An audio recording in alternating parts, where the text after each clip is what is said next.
Pilkada DKI masih 1 tahun lagi. Ya, mengapa harus dengan kampanye negatif? Kita akan membahas bersama sejumlah narasumber, ada di antaranya bakal calon gubernur Ahmad Dhani yang akan bergabung bersama kita nanti, dan juga sudah bersama kami di studio ada Ketua DPP Partai Solidaritas Indonesia, Isyana Bagus Oka. Selamat sore, Isyana. Selamat sore, Anggi dan Rizky. Kalau partainya kan memang PSI ya, tapi kalau bicara soal DKI, ini pendukungnya Ahok.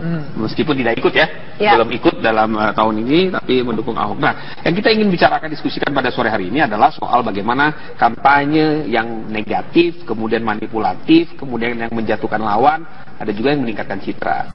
Itu yang tergambar kalau sosial media saat ini ada muncul nih. Misalkan saat itu ada Al-Ghazali yang ternyata mengucapkan, kemudian dimanipulatif, dirubah, saya pendukung Ahok. Kemudian, saya anaknya Ahmad Dhani tapi dukung Ahok. Ya, itu ternyata hasil editing. Kemudian, nah ini bagaimana menyikapi sebagai yang mendukung Ahok, melihat kampanye model seperti ini di sosial media? Apakah memang itu sah-sah saja, bagus-bagus saja dengan cara-cara seperti itu, atau mempunyai cara lain untuk mendukung Ahok? Nah, kalau kita lihat media sosial dulu ya, Rizky sama Anggi ya.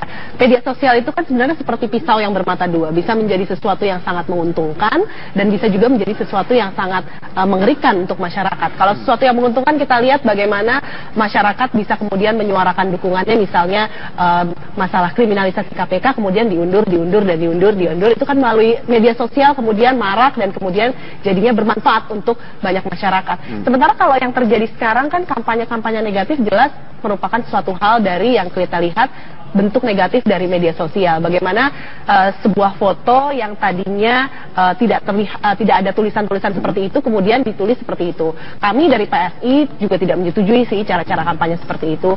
Kampanye-kampanye yang dilakukan oleh PSI lebih berupa kampanye-kampanye yang tidak mau menjelek-jelekan orang lain.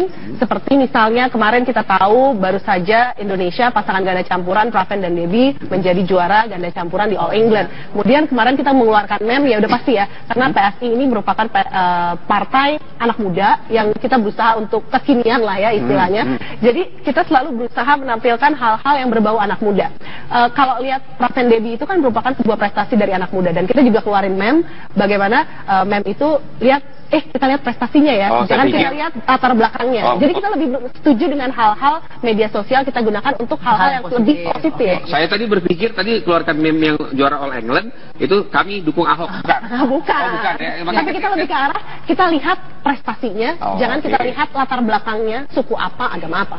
Itu kan dari PSI-nya seperti itu. Tapi tidak bisa dipungkiri nih, kalau kita lihat di sosial media banyak sekali, mulai dari meme yang disebutkan tadi, foto dan lain-lain yang klaim yang akhirnya berujung manipulatif gitu. Betul. Nah, contoh, misalnya ini membawa sara ya, bukan dari yang hatersnya Ahok, tapi malahan dari pendukungnya kita menduganya. Muslim, kemudian berkerudung, non-muslim berkerudung, mendukung Ahok seperti itu. Ternyata itu tidak benar ya adanya. Jadi membuat masyarakat bingung ini sebenarnya mana yang benar dan mana yang tidak benar.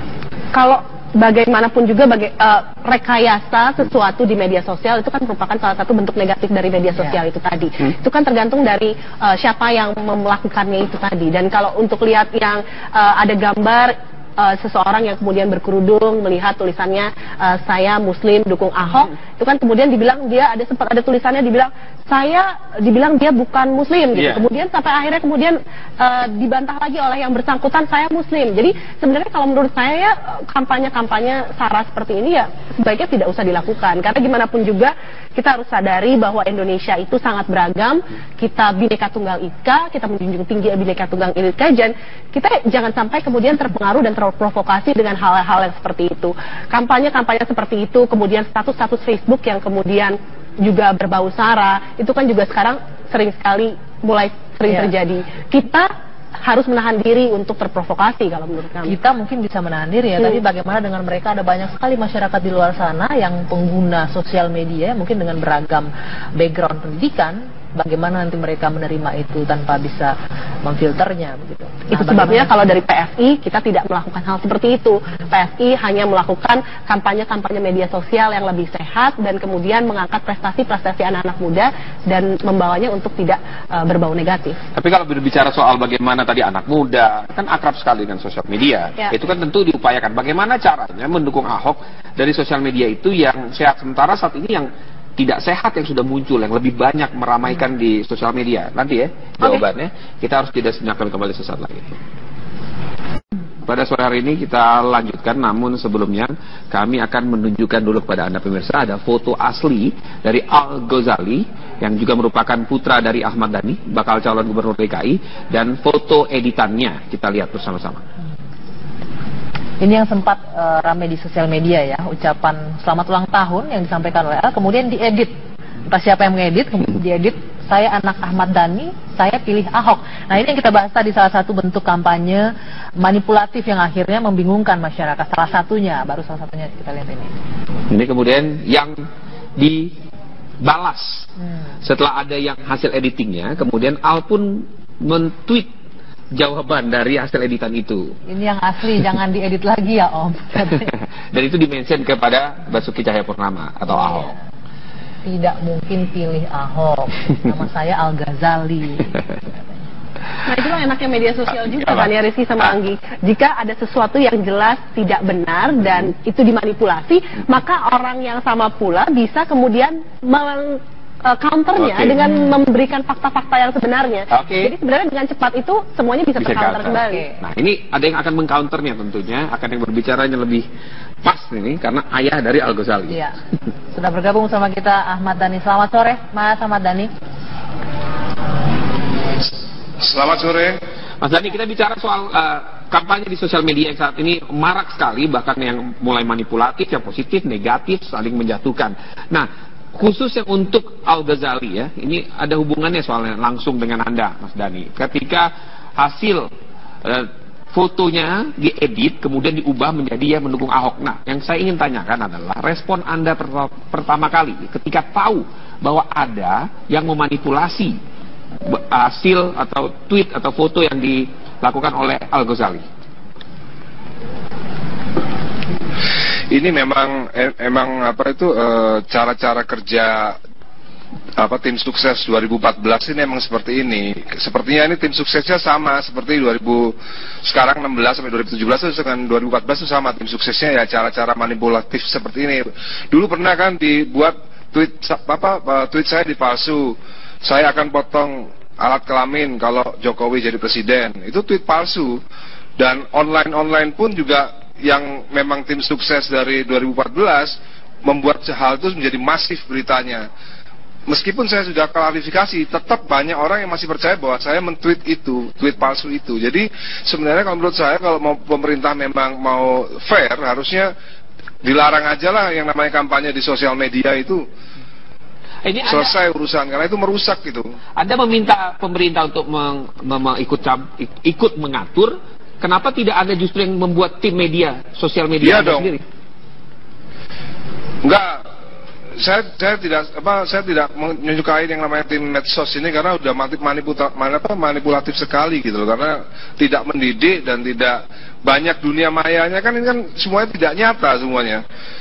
Kita ini bangsa Indonesia itu memang bangsa yang masih bodoh sehingga mudah percaya pesan-pesan yang ada di media sosial ya. Jadi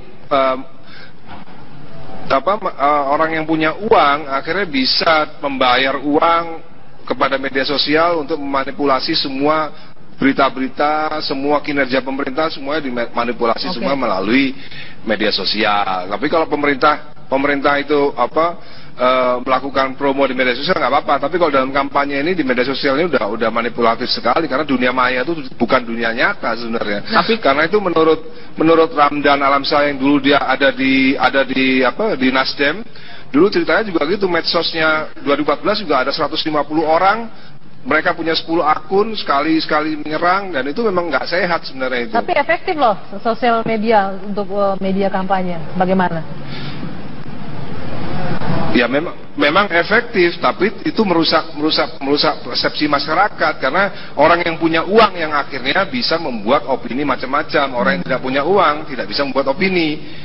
Begitu Isyana. Jadi negara ini memang menuju negara kapitalisme, semua yang Nggak boleh lagi berpikirnya Mas Ahmad Dhani sebagai seorang public figure justru mempunyai modal kapital di media sosial yang sangat besar sekali, karena tanpa mengeluarkan uang kemudian bisa menggunakan media sosialnya untuk mengkampanyekan apa-apa saja yang menjadi programnya Mas Ahmad Dhani. Dan bukan cuma Mas Ahmad Dhani aja kan yang terkenal, tapi anak-anaknya pun juga sangat terkenal, dan itu juga sebenarnya bisa digunakan untuk menjadi alat kampanye. Tapi kan apakah itu kemudian dipilih oleh Mas Ahmad Dhani atau tidak? Tapi yang dirisaukan sama Ahmad Dhani itu adalah soal manipulatifnya. Jadi media sosial itu dunia maya, dunia yang tidak jelas, yang tidak real. Itu bagaimana? Kalau untuk sesuatu yang manipulatif, saya sangat sepakat dengan Mas Ahmad Dhani, itu sebenarnya seharusnya tidak dilakukan, dan PSI juga tidak melakukan itu.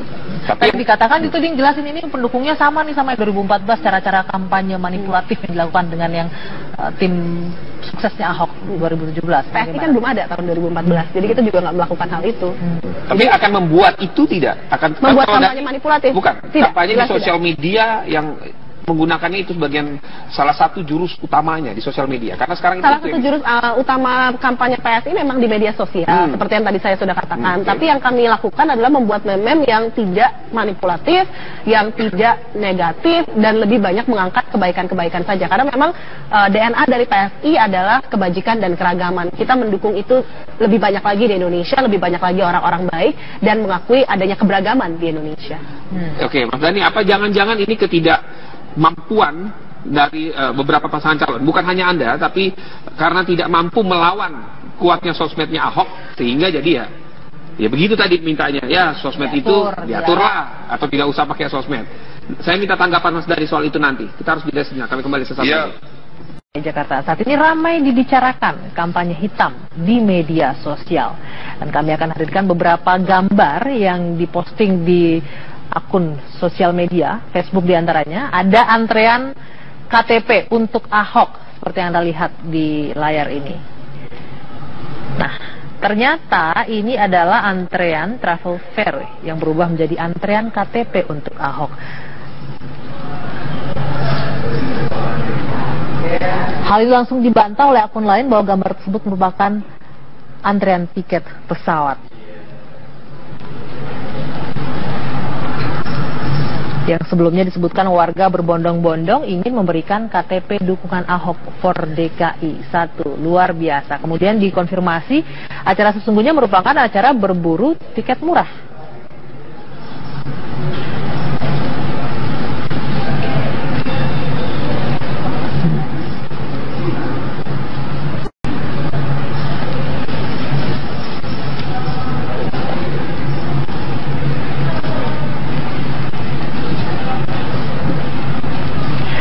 Ya pemirsa, itu adalah menarik mungkin kalau bisa. Untuk konteksnya lucu-lucuan, masalah ini untuk serius, ini untuk pilkada, untuk kita mendapatkan sesuatu pemimpin yang benar-benar jujur. Kalau kampanyenya sudah tidak jujur, bagaimana dengan selanjutnya kan? Ini yang akhirnya disebutkan bahwa masyarakat ini kan tidak semuanya yang mengerti bagaimana menggunakan sosial media yang baik. Ada yang menyerap mentah-mentah, oh iya memang ini benar adanya. Makanya itu tadi pertanyaannya ke Mas Dhani tadi. Mas Dhani, kalau Isyana mengatakan loh, ini justru potensial buat Mas Dhani loh, sosok yang sudah dikenal memanfaatkan dengan keuangan terbatas. Kalau memang keuangan terbatas, sosial media sangat ampuh. Nah, tapi justru Mas Dhani sebaliknya. Atau ini tadi pertanyaan saya, ketidakmampuan untuk meramu sosial media ini menjadi senjata, atau ada alasan lain sesungguhnya selain memang ini saya nggak percaya. Ya kalau Ahmad Dhani kan ada namanya, akunnya kan jelas. Tapi ketika Ahmad Dhani dilawan dengan akun yang tidak jelas, dengan menghalalkan segala cara, dengan kampanye segala cara, dengan akun tidak jelas, apalagi akun bayaran. Mengingat 2014 kemarin juga banyak ratusan orang yang disebut pasukan nasi bungkus tersebut, ya kan? Hanya dengan nasi bungkus mereka mau melakukan hal-hal yang merusak akidah, ya kan? Jadi menurut saya gini ya. Dulu tahun 97 kampanye di jalanan kan juga liar, ya kan? Artinya pemerintah pun juga akhirnya bisa menertibkan itu. Dan kampanye liar di medsos pun kalau pemerintahnya memang benar-benar netral, tidak mendukung Ahok, harusnya juga ditertibkan juga kan, gampang nertibin hal-hal seperti itu kan. Sekarang udah ada cybercrime yang harusnya juga bisa dimanfaatkan untuk menertibkan hal-hal semacam ini. Jadi intinya bukan masalah tidak mampu atau tidak mampu, tapi apakah ini akan menjadi pertandingan yang fair di media sosial ketika orang boleh menggunakan banyak akun, menjadi ribuan akun, bayaran yang disebut pasukan nasi bungkus, dan itu bisa mempengaruhi masyarakat kita yang masih awam. Isyana ada tanggapan ini? Jadi banyaknya akun yang bisa dibeli, banyak kita tahu itu kan ada memang.